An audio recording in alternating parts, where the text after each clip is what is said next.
Duplice omicidio di Cisonni Valmarino, spunta una nuova pista che si concentra su un tossicodipendente della zona, forse lo stesso uomo che il giorno prima era andato a casa della coppia massacrata. Attentato alla moschea di Padova, identificato e denunciato dai carabinieri il responsabile, il 57enne incastrato dalla tessera elettorale usata per appiccare il fuoco. Gli scontri del derby Vicenza-Padova dello scorso 27 gennaio, decine le perquisizioni questa mattina da parte della polizia tra gli ultra bianco-scudati. Crollo del Partito Democratico, Laura Puppato esce sconfitta da queste elezioni, ha vinto la paura, dice, è stato ingigantito il tema dell'immigrazione. L'addio di Sappada al Veneto, Zaia ieri a 20:10 risponde ai cittadini che gli chiedono di bloccare il passaggio, se mi portano il 50% più uno delle firme vado alla Corte Costituzionale. Separazione di Venezia da Mestre, il governatore Zaia annuncia, il referendum sulla separazione si farà molto probabilmente in autunno la consultazione. La lingua veneta entra ufficialmente in classe, accade in una scuola media di Trissino, l'iniziativa voluta dall'amministrazione comunale. Buonasera, ben ritrovati in diretta con l'informazione di Antena 3. Cominciamo dunque da quel che avete sentito, cioè le novità in merito al duplice omicidio a Cison di Valmarino, in paese da quel terribile giorno del massacro dei coniugi Nicolasi. Il paese si interroga, spunta una nuova pista che si concentrerebbe sul destino di un tossicodipendente della zona, forse lo stesso uomo che il giorno prima era andato a casa della coppia e da alcune ore sembra svanito nel nulla. È caccia ad un tossicodipendente che dal giorno del massacro in via Marzolle sembra svanito nel nulla. Un uomo sulla trentina del posto, conosciuto dai residenti. È stata un'amica di Anna Maria a raccontare in paese che più volte una persona di cui aveva timore, probabilmente lo stesso uomo, era andato a casa dei Nicolasi e proprio il mattino precedente al delitto si era presentato dalla vittima. La donna lo aveva invitato ad andare via e la frase della 69enne prima o poi mi farà pezzi, forse, ma il condizionale d'obbligo potrebbe essere riferito a questo episodio. Il tossicodipendente che si vedeva spesso in paese da qualche giorno è sparito. Un altro giallo, ovviamente, tutto ancora da chiarire. Cauto il sindaco di Cison che ammette di aver sentito le voci in paese. Le voci le ho sentite anch'io, non mi risulta, anche perché non faccio ipotesi, avendo comunque degli inquirenti che stanno indagando, aspetto i loro risultati.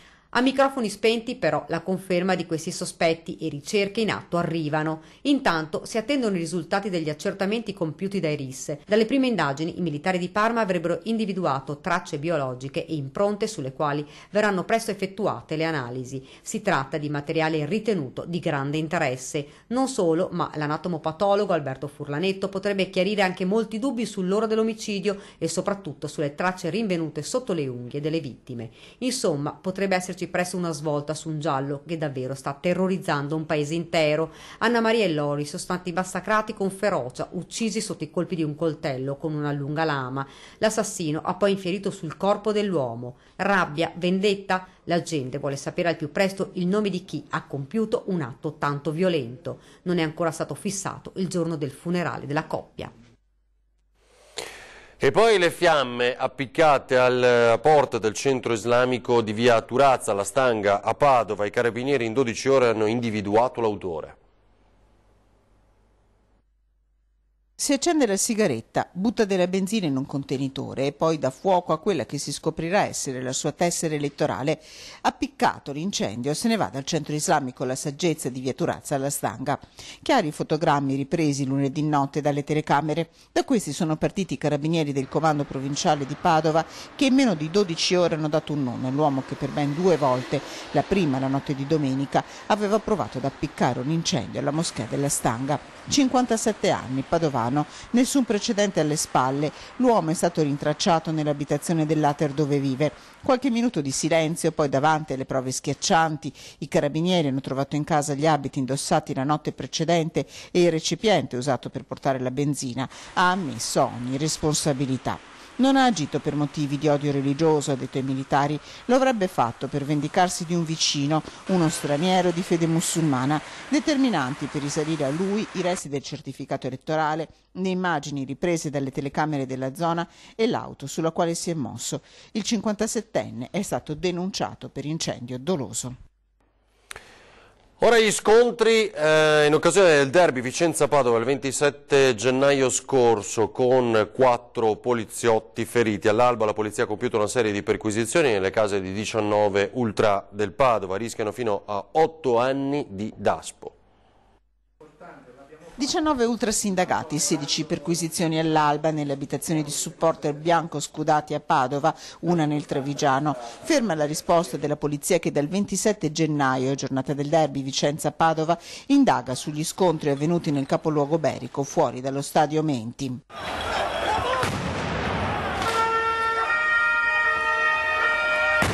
Scoppio di bombe carta, incendi, manganelli e aste, da una parte agenti di polizia in servizio allo stadio, dall'altra un gruppetto di uomini, ma c'è anche una donna con berretti e sciarpe calate sul volto. Le accuse a loro carico sono pesanti. Procediamo nei confronti di 19 indagati resisi responsabili di vari reati: la violenza e resistenza al pubblico ufficiale, il travisamento in occasione di manifestazioni sportive, il possesso e il lancio di oggetti pericolosi all'interno dello stadio, nonché fattispecie di discriminazione razziale, etnica e religiosa. Non solo violenza, gli ultras vicini all'estrema destra in campo hanno fatto il saluto fascista e srotolato questo striscione con chiare allusioni antisemite e contro la tifoseria vicentina. Riconosciuti grazie alle telecamere, altro materiale è stato ritrovato dalla polizia durante le perquisizioni. Abbiamo rinvenuto in occasione delle perquisizioni materiale che ha confermato la partecipazione di queste persone agli scontri ingaggiati con le forze dell'ordine,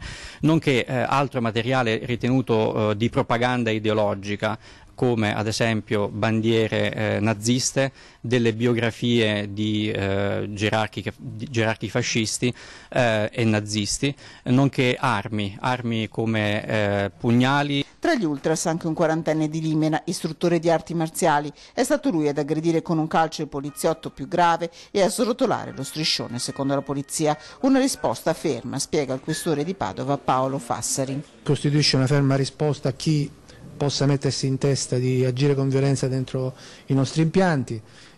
Questo tipo di reazione, oltre che per la sinergia e lo spirito di sacrificio dei nostri agenti, è consentita anche laddove esistono degli impianti di videosorveglianza efficienti. Sul tavolo della questura di Vicenza anche eventuali provvedimenti di daspo che saranno valutati nei prossimi giorni. E poi non si ferma il terremoto all'interno del Partito Democratico. Vediamo la situazione in Veneto. Tra i grandi esclusi la senatrice uscente Laura Puppato, che non è stata rieletta. Ha vinto la paura, dice, è stato ingigantito il tema dell'immigrazione.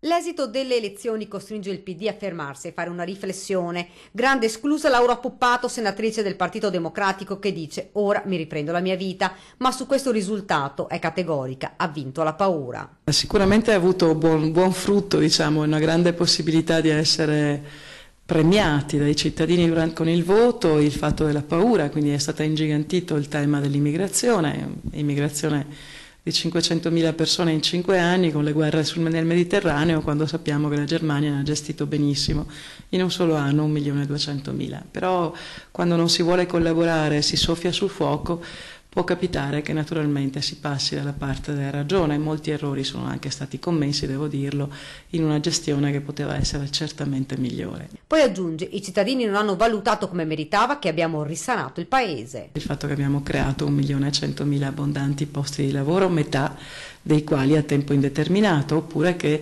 abbiamo finalmente messo in pari la giustizia con tutta una serie di lungaggini che sono stati molto ridimensionati, non a caso la Corte dei Conti piuttosto che il capo dei magistrati veneto ci ha dato atto del lavoro enorme che è stato fatto anche in questo ambito. Poi la frecciatina a chi ora dovrà andare a governare. Purtroppo si è creduto alle sirene promesse, adesso le vediamo attuate, no? I 1.000 euro al mese per i pensionati, il reddito di cittadinanza, non a caso partito da un uomo del Sud, come tutta la dirigenza dei 5 Stelle, sono tutti dirigenze a sud di questo paese, non a caso hanno preso il 47-65% nella Campania, nel napoletano in generale, in tutto il sud Italia. Credo che stiamo mettendo a rischio il paese con questo voto, ma spero di sbagliarmi. Laura Puppato spiega che ora si riprenderà in mano la sua vita, ma non dirà addio alla politica. Certamente continuerò a fare politica a modo mio, e cioè occupandomi e partecipando, occupandomi dei problemi e partecipando, ma senza l'assillo, quindi insomma non così male. Altra idea e risultato completamente nel Movimento 5 Stelle, che ha ottenuto in Veneto un esito straordinario, è la seconda forza politica della regione. In molte zone i voti che i cittadini hanno espresso per il Movimento 5 Stelle raggiungono percentuali altissime, lo afferma una nota dei Pentastellati che aggiunge: ora avanti tutta con testa, cuore e umiltà. Il movimento elenca alcune delle situazioni nelle quali ha registrato i migliori risultati. A Venezia il 27,5, prima forza politica. A Chioggia, dove l'amministrazione 5 Stelle, abbiamo fatto il 32,5. A Marghera, dicono ancora, dove abbiamo seguito le vicende del porto e dell'inquinamento, abbiamo addirittura il 39%. E dopo le elezioni politiche, ecco la prima bomba. Il segretario cittadino della Lega Nord a Vicenza, Matteo Celebron, propone di abbandonare il candidato sindaco proposto nelle scorse settimane da Forza Italia e invita la coalizione a virare su un nome che unisca tutto il centrodestra.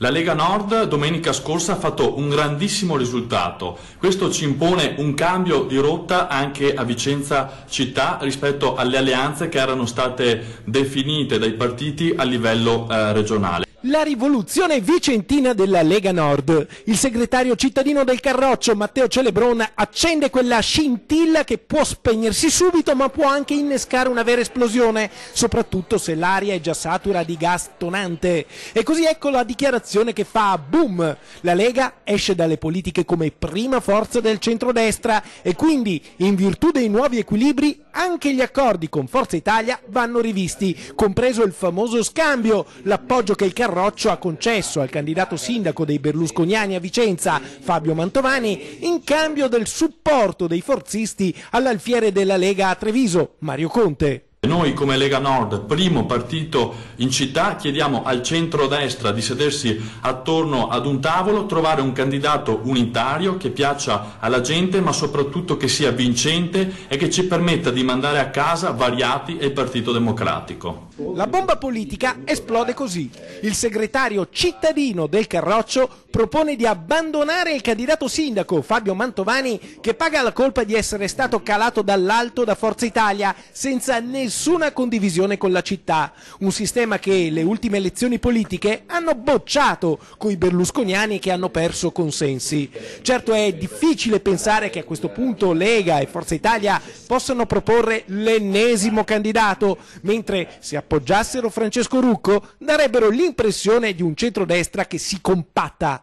Le soluzioni trovate fino ad oggi non uniscono ma dividono, per questo faccio un appello ai partiti di destra, alle associazioni e alle civiche per trovarci e trovare un candidato vincente. Ora serve un atto di responsabilità da parte di chi andrà a governare, a sostenerlo le parti economiche, le categorie economiche e sociali in questo post-voto. Ne ha parlato a ore 13 Francesca Bozza, sentiamo poi che cosa hanno rilasciato i nostri microfoni. Lo scenario di incertezza e il rischio governabilità emersi dopo il voto di domenica preoccupano le categorie economiche e sociali che ora chiedono alle forze politiche chiamate a governare un atto di responsabilità. Creare in tempi rapidi un governo che spinga sulle riforme è la priorità, perché questo significherebbe avere prospettive future. Le elezioni ci dicono che abbiamo un paese diviso.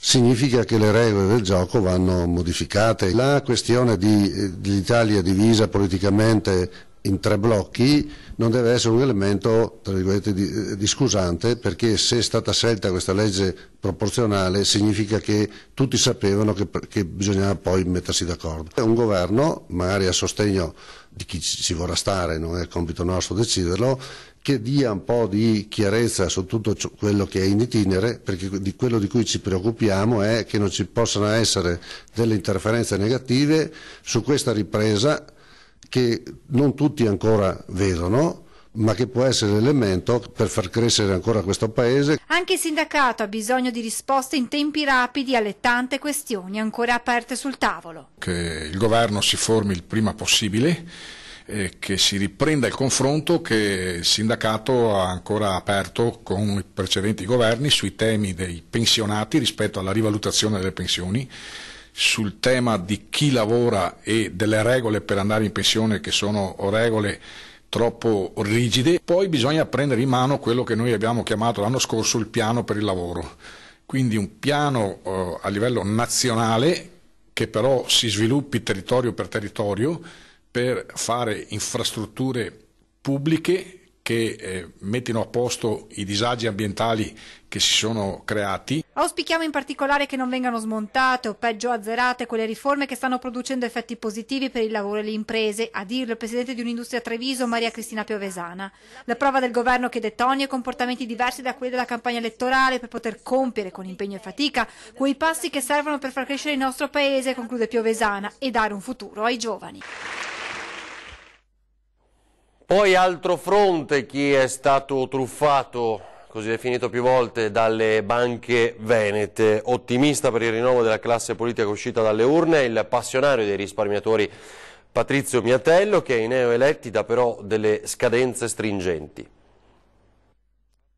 Promesse da mantenere per dare ristoro il prima possibile ai risparmiatori truffati. Dopo quella che definisce una chiara svolta impressa dagli elettori veneti, Patrizio Miatello dell'associazione Zelino da Onara pungola i neoeletti. Chi ha vinto si prenda la responsabilità di governare, dice, e si faccia carico a stretto giro di mantenere le scadenze legate al fondo per il risarcimento delle vittime del crack delle popolari. È una legge votata, quindi noi chiediamo alla politica tutta di fare immediatamente in modo che queste norme attuative che noi abbiamo proposto vengano mantenute entro il 30 di marzo 2018.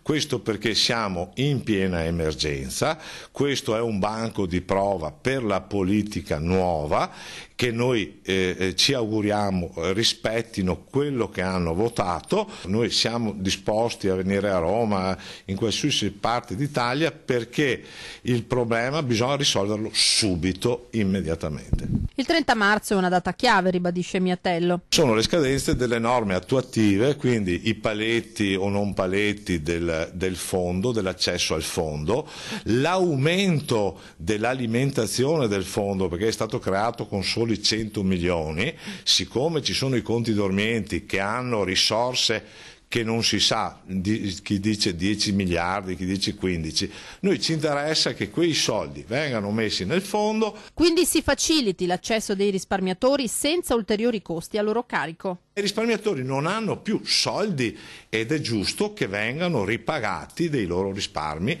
il più presto possibile.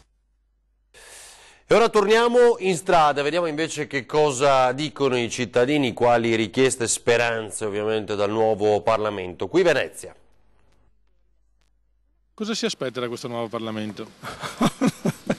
Niente di bello. Perché? Ma perché sono partiti che hanno avuto tanti voti dai quali non mi aspetto nulla di bello. Sicuramente cose positive, non negative, perché di negatività in questi ultimi anni ne abbiamo avute parecchie, quindi sicuramente la formazione di un governo e quindi che possano governare per tutto il periodo della durata dell'iter parlamentare, quindi non che cade il governo e dopo dobbiamo riprendere o andare a votare. Le coalizioni vanno fatte sì, ma con persone della stessa identità, siccome che la Lega ha un metodo suo, 5 Stelle ha il suo metodo, Berlusconi ne ha un altro, PD non vuol parlarne, problema difficile. Per me è irrisolvibile. Andiamo a votare di nuovo. Speriamo che facciano come abbiano detto, che diminuiscono un po' le tasse e gli diano lavoro a questi giovani che sono un po' in difficoltà, diciamo. Lei ci crede? Ma la speranza è l'ultima a morire, quindi speriamo che sia la volta buona. Speriamo più lavoro, assolutamente, e una più equa distribuzione della ricchezza, speriamo. Mi spero solo che ne aumenta le tasse, perché ogni governo che va su gli aumenta qualcosa, invece di diminuire. Non commentiamo. Perché non è contenta? No. Spero che comunque le persone crescano, che l'Italia cresca e che in generale comunque si progredisca meglio e che si salvi un po' da quello che sta succedendo, perché che finalmente abbiamo un'Italia migliore di quella che abbiamo avuto fino adesso, soprattutto per i giovani. Lei è ottimista? Ma guardi, speranzoso più che ottimista. Sono in attesa di vedere come si svolgerà la questione e come tamponeranno la situazione. Ecco, sto a vedere, diciamo che aspetto. Ci fermiamo per qualche istante, poi faremo un passo indietro, riascolteremo le parole di Luca Zaia ieri sera 20:10.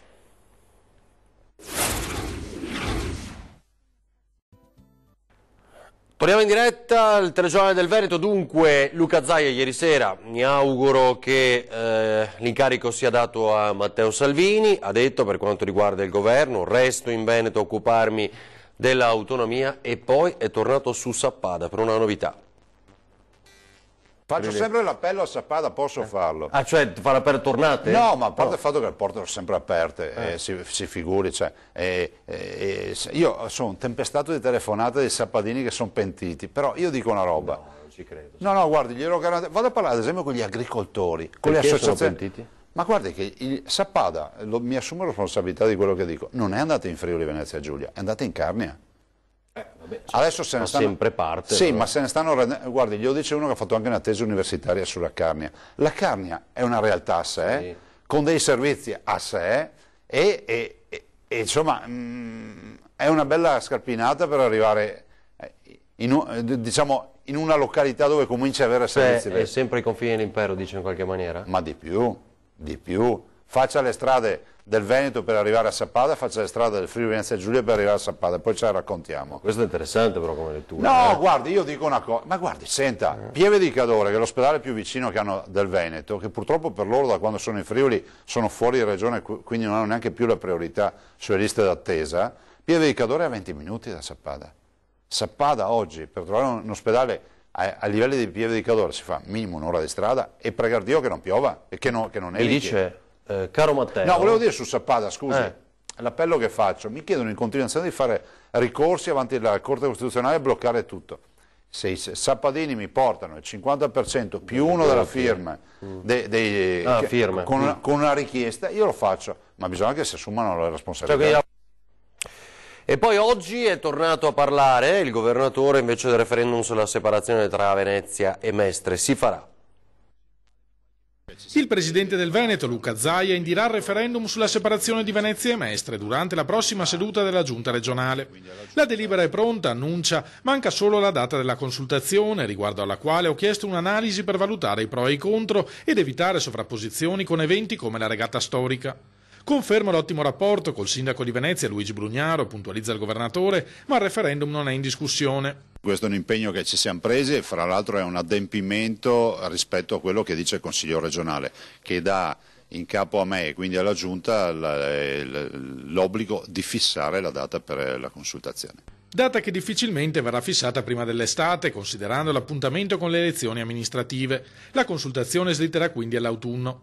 Scettici gli esponenti dei comitati referendari che accolgono con cautela la buona notizia, visti i precedenti di annunci poi smentiti da parte di esponenti della maggioranza in regione. Prendiamo atto di questa ennesima rassicurazione, ricordiamo solo che noi avevamo chiesto il referendum già nel 2014, 2015, 2016 e 2017 e dopo non si è tenuto. Aspettiamo i dati concreti, la delibera di indizione vera e propria. Sul referendum pende tra l'altro il ricorso al TAR presentato dal sindaco di Venezia Luigi Brugnaro, ma Zaia ha precisato che la regione andrà avanti comunque. Sicuramente il percorso al TAR è estraneo rispetto alla valutazione politica che la regione deve fare. Questa valutazione non può prescindere dal fatto che Mestre e Venezia sono allo sbando. Ormai bisogna assolutamente risollevare la situazione prima che sia troppo tardi. Stiamo andando avanti con lo stesso modello organizzativo del comune dal 1926, è l'unico comune, quello di Venezia attuale, in cui sembra che sia un valore mantenere tutte le cose così come sono. Chiudiamo solo il tempo di ricordarvi che questa sera c'è 20:10, cercheremo di capirne un po' di più di quel che è successo, ci sarà ospite il professor Paolo Feltrin, politologo, appuntamento dunque alle 20:10. Ora le previsioni meteo per le prossime ore, grazie, buona serata.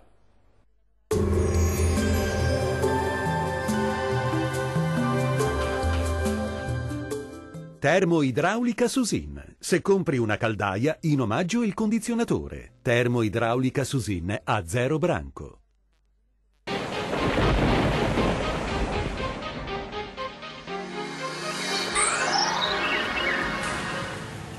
Bentrovati a un nuovo appuntamento con il meteo di Antenna 3.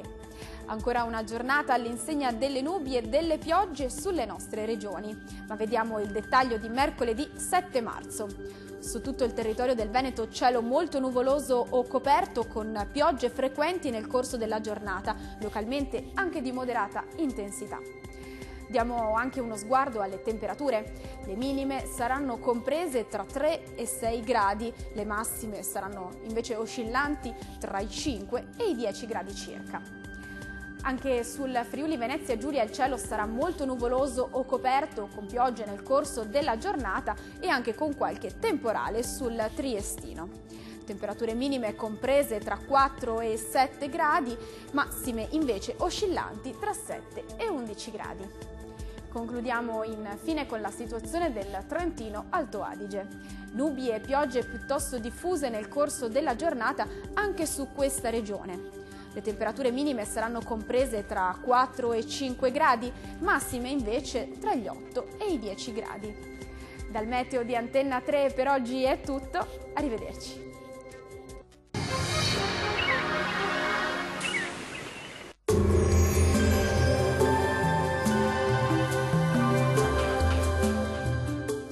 Termoidraulica Susin. Se compri una caldaia, in omaggio il condizionatore. Termoidraulica Susin a 0 branco.